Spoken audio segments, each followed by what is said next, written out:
मग त्यामुळे शुक्र ह्याच्यामुळे गरजेचं आहे कारण शुक्र तुमच्या ओव्हरऑल लाईफस्टाईल मध्ये जडलेला आहे.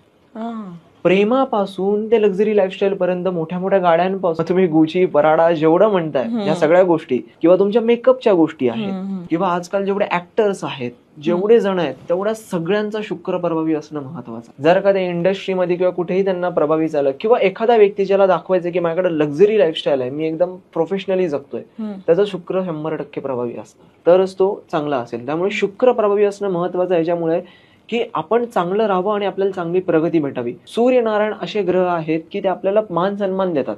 आता एखाद्या व्यक्तीकडे मान सन्मान आहे, पण मग आपण म्हटलं तो व्यक्ती मान सन्मानित आहे पण तो येतोय, पण त्याला यायला जायला गाडीच नाहीये. तो येतोय पण त्याला यायला जायला गाडीच नाही. आता गाडी कुठली, तर मग त्याला तो गाडी मोठी गाडी युज करतोय, तर मग कोण, तर ती शुक्राच्या कारणामुळे त्याकडे ती मोठी गाडी. म्हणजे मान सन्मान आहे पण ती लक्झरी लाईफस्टाईल नाहीये. मान सन्मान असूनही फायदा नाही असं.